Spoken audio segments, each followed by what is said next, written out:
Welcome to 7th Standard Social Science class. History Term 2 Unit 2 Part 2. The Mughal Empire. Now we are going to learn about Mughal administration. The Mughal administration, central administration. The Mughals provided a stable administration in larger parts of India. The emperor was the supreme head of the Mughal administrative system. He was the lawmaker, the chief executive, the commander-in-chief of the army, and the final dispenser of justice. He was assisted by a council of ministers. The most important officials were the Wakil and Wazir or Diwan. Mir Bakshi was in charge of the army. Mir Saman looked after the royal household. The Qasi was the chief judge. Sada-us-Sudur was maintaining for enforcing Islamic law. Mughal administration, central administration அப்படின்னா முகலாயர் நிர்வாகம், மைய நிர்வாகம். இந்தியாவின் பெரும் பகுதியில் ஒரு உறுதியான நிர்வாகத்தை முகலாயர்கள் ஏற்படுத்தி இருந்தனர். முகலாய நிர்வாக கட்டமைப்பின் உச்ச உயர்நிலை தலைவர் பேரரசரே ஆவார். சட்டங்களை இயற்றுபவரும் அவரே, அவற்றை செயல்படுத்துபவரும் அவரே ஆவார். அவரை படைகளின் தலைமை தளபதி அவரே, நீதி வழங்குபவரும் ஆவார். அவருக்கு அமைச்சர் குழு ஒன்று உதவியது. அக்குழுவில் இடம்பெற்றிருந்த அதிகாரிகள் பின்வருமாறு: வக்கீல், வஜீர் அல்லது திவான். மீர் பாக்ஷி இராணுவத்துறை அமைச்சர் ஆவார். மிர்சா மான் அரண்மனை நிர்வாகத்தை கவனித்தார். சதா-உஸ்-சுதூர் இஸ்லாமிய சட்டங்களை நடைமுறைப்படுத்தினார். Provincial administration. The empire was divided into several subas. Each suba was under the control of an officer called Subedar. The subas were further divided into districts called sarkars. The sarkars were subdivided into barganas. A group of villages formed a bargana. Provincial administration அப்படின்னா மாகாண நிர்வாகம். பேரரசு பல சுபாக்களாக பிரிக்கப்பட்டிருந்தன. ஒவ்வொரு சுபாவும் சுபேதார் என்னும் அதிகாரிகளின் கட்டுப்பாட்டில் இருந்தது. ஒவ்வொரு சுபாவும் பல சர்க்கார்களாக பிரிக்கப்பட்டிருந்தன. சர்க்கார் பர்கானாக்களாக பிரிக்கப்பட்டிருந்தன. பல கிராமங்களை உள்ளடக்கிய பிரிவே பர்கானாவாகும். Local administration. The town and cities were administered by kotwals. Kotwals maintained law and order.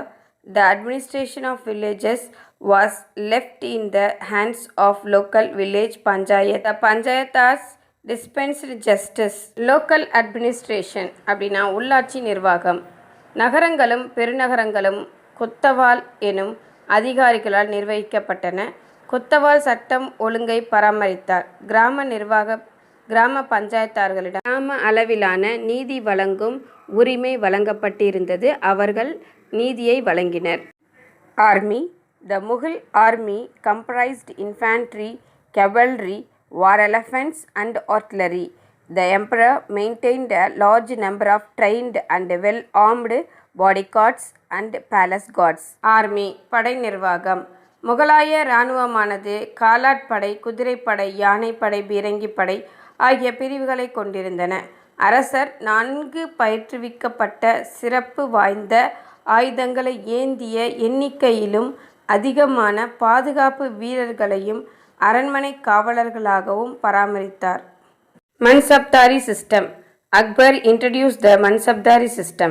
According to this system, the nobles, civil and military officials were combined to form one single service.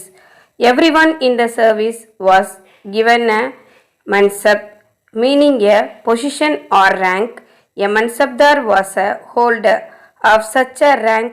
Mansabdar rank was dependent on Zat and Zawar. The former indicate one's status. Zawar was the number of horses and horsemen he had to maintain. His salary was fixed on the basis of the number of soldiers each mansabdar received, ranging from 10 to 10,000. The mansabdars were paid high salary by the emperor.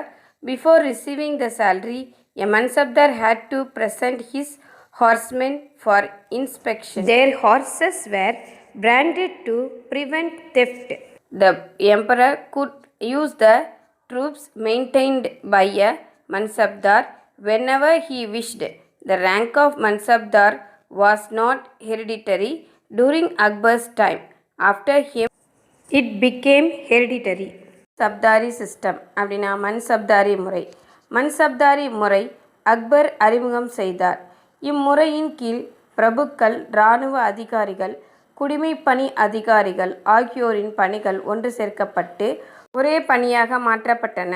இப்பணியிலுள்ள ஒவ்வொருவருக்கும் ஒரு மன்சப் வழங்கப்பட்டது. அப்படியான தகுதியை பெற்றவர் மன்சப்தார் ஆவார். மன்சப்தார் chat, சாவார் எனும் இரு விடயங்களை சார்ந்திருந்தன. சாட் என்பது அவரது தகுதியை குறிப்பதாகும். சாவார் என்பது ஒரு மன்சப்தார் பராமரிக்க வேண்டிய குதிரைகள், குதிரை வீரர்களின் எண்ணிக்கையை குறிப்பதாகும். மன்சப்தாரின் ஊதியமானது அவரால் பராமரிக்கப்படும் குதிரைகளின் எண்ணிக்கையை பொறுத்தே அமைந்திருந்தது. பேரரசர் மன்சப்தார்களுக்கு உயர்ந்த ஊதியம் வழங்கினார். ஊதியம் பெறுவதற்கு முன்னர் நடைபெறும் மேற்பார்வையின் போது மன்சப்தார் தமது குதிரை வீரர்களை காட்சிப்படுத்த வேண்டும். திருட்டை தவிர்ப்பதற்காக குதிரைக்கு முத்திரையிடும் முறை பின்பற்றப்பட்டது. மன்சப்தாரால் பராமரிக்கப்படும் படைகளை அரசர் தமது விருப்பத்தின்படி பயன்படுத்தலாம். அக்பருடைய ஆட்சி காலத்தில் மன்சப்தார் பதவி பரம்பரை உரிமை சார்ந்ததாக இல்லை. அவருக்கு பின்னர் அது பரம்பரை உரிமை சார்ந்த பணியானது. Land revenue administration. Land revenue administration was toned up during the reign of Akbar. Raja Todarmal, revenue minister of Akbar, adapted and refined the system introduced by Sher Shah. Todarmal's Zabt system was put in place in the north and northwestern provinces. According to this system, after a survey, lands were classified according to the nature and fertility of the soil. The share of the state was fixed at 1/3 of the average produce for 10 years. During the reign of Shah Jahan, the Zabt or Zapti system was extended to the Deccan provinces. Land revenue administration அப்படின்னா நில வருவாய் நிர்வாகம். அக்பரின் ஆட்சியின் போது நில வருவாய் நிர்வாகம் சீரமைக்கப்பட்டது. அக்பரின் வருவாய்த்துறை அமைச்சரான ராஜா தோடர்மால் ஷெர்ஷா அறிமுகம் செய்த முறையை பின்பற்றினார். அம்முறையை மேலும் சீர் செய்தார். தோடர்மாலின் ஜப்த் முறை வடக்கு, வடமேற்கு மாகாணங்களில் நடைமுறைப்படுத்தப்பட்டது. இம்முறையின்படி நிலங்கள் அளவை செய்யப்பட்டு அவற்றின் இயல்புக்கும் வளத்திற்கும் ஏற்றவாறு வகைப்படுத்தப்பட்டன. 10 ஆண்டு காலத்திற்கு சராசரி விளைச்சலில் 1/3 பங்கு அரசுக்கு வரியாக செலுத்தப்பட வேண்டுமென நிர்ணயம் செய்யப்பட்டது. ஷாஜஹானின் காலத்தில் ஜப்த் அல்லது ஜப்தி என்னும் இம்முறை தக்கான மாகாணங்களுக்கும் நீடிக்க பெற்றது. Religious policy. The Mughal emperors were the followers of Islam. Akbar was very liberal in his religious policy. In Akbar's court, the Portuguese missionaries were great favorites. Akbar tried to include the good principles in all religions and formulated them into one single faith called Deen-i-Ilahi. Jahangir and Shah Jahan also followed the policy of Akbar. Aurangzeb rejected the liberal views of his predecessors. As we pointed out earlier, he reimposed the jizya and pilgrim tax on the Hindus. His intolerance towards other religions made him unpopular among the people. Religious policy அப்படின்னா சமய கொள்கை. முகலாய பேரரசர்கள் இஸ்லாமை பின்பற்றினர். தம்முடைய சமய கொள்கையில் அக்பர் மிகவும் முற்போக்கானவராகவும் தாராள மனப்பாங்கு கொண்டவராகவும் இருந்தார். அக்பரின் அவையில் போர்ச்சுகீசிய கிறிஸ்தவ பாதிரியார்கள் மிகவும் விரும்பத்தக்கவர்களாக இருந்துள்ளனர். அக்பர் அனைத்து மதங்களிலும் உள்ள சிறந்த கொள்கைகளை ஒருங்கிணைத்து தீன்-இலாஹி என்னும் ஒரே சமயத்தை உருவாக்க முயன்றார். அக்பருடைய கொள்கையை ஜஹாங்கீரும் ஷாஜஹானும் பின்பற்றினர். அவுரங்கசீப் தம்முடைய முன்னோர்களின் தாராள கொள்கையை மறுத்தார். முன்னரே குறிப்பிட்டது போல் இந்துக்களின் மீது ஜிஸ்யா வரியையும் பயணிகளின் மீதான வரியையும் மீண்டும் விதித்தார். ஏனைய மதங்களின் மீதான அவரின் சகிப்புத்தன்மையின்மை மக்களிடையே அவரை விரும்பத்தகாதவராக ஆக்கியது. Art and architecture. Babur introduced the Persian style of architecture to India by building many structures at Agra, Biana, Dholpur, Gwalior and Kulbat. Only a few of them exist today. Humayun's palace in Delhi, Din-i-Bana, was probably destroyed by Sher Shah Sur, who built the Purana Killa in its palace. The most prominent monuments of Sher Shah regions was his mausoleum built at Sasaram in Bihar.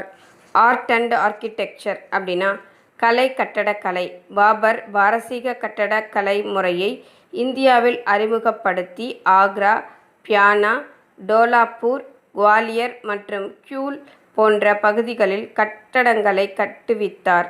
ஆனால் அவற்றில் சில கட்டடங்கள் மட்டுமே தற்போது உள்ளன. ஹுமாயூனின் டெல்லி அரண்மனை தீன்-இ-பானா இது பின்னாளில் ஷெர்ஷாவினால் இடிக்கப்பட்டிருக்க கூடும் என அறியப்படுகிறது. அவ்விடத்தில் ஷெர்ஷா புராண கிலாவை கட்டினார். ஷெர்ஷாவின் ஆட்சி காலத்தில் கட்டப்பட்ட மிக முக்கியமான நினைவு சின்னம் பீகாரில் சசாரம் என்னுமிடத்தில் அமைந்துள்ள கல்லறை மாடமாகும். Diwani cos, Diwan-i-Am, Panch Mahal, Rang Mahal, Salim Chishti's tomb and Bulandarwaza were built during Akbar's time. Jahangir completed Akbar's dome at Sikandara and the beautiful building containing the dome of Hikmat-ud-Daula, father of Nurjahan at Agra. Diwani Khas, Diwani Am, Panch Mahal, Rang Mahal, Salim சிஸ்டியின் கல்லறை, புலந்தர்வாலா ஆகியன அக்பரால் கட்டப்பட்டவையாகும். சிக்கந்தராவிலுள்ள அக்பரின் கல்லறை கட்டடப் பணிகளை ஜஹாங்கீர் நிறைவு செய்தார். மேலும் ஆக்ராவில் நூர்ஜஹானின் தந்தையான இமத்-உத்-தௌலாவின் கல்லறையையும் கட்டினார்.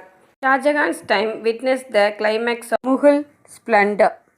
The famous peacock throne covered with expensive jewels was made for the emperor to sit on.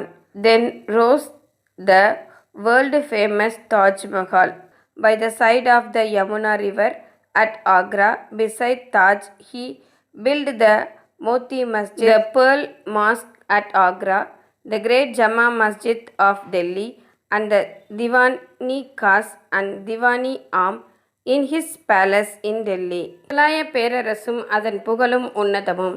Shahjahan காலத்தில் உச்சத்தை எட்டியது. பேரரசர் அமர்வதற்காக விலை உயர்ந்த நவரத்தின கற்கள் பதிக்கப்பெற்ற மயிலாசனம் தயாரிக்கப்பட்டது. யமுனை நதிக்கரையில் உலக புகழ்பெற்ற தாஜ்மஹால் எழுப்பப்பட்டது. மேலும் ஆக்ராவில் உள்ள முத்து மசூதி, டெல்லியில் உள்ள மிகப்பெரிய ஜிம்மா மசூதி ஆகியவை ஷாஜஹானால் கட்டப்பட்டவையாகும். During Aurangzeb's reign, architecture did not receive much patronage. The Bibi Ka Maqbara in Aurangabad, mausoleum built by his son Prince Azam Shah as a loving tribute to his mother in the late 17th century, is however worth mentioning.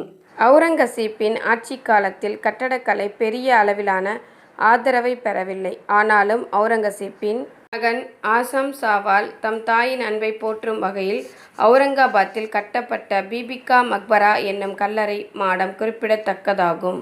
Children, so far we have learnt about central administration, provincial administration, local administration, army, mansabdari system, land revenue, administration, religious policy, art and architecture. Okay children, we will meet in the next video. Thank you.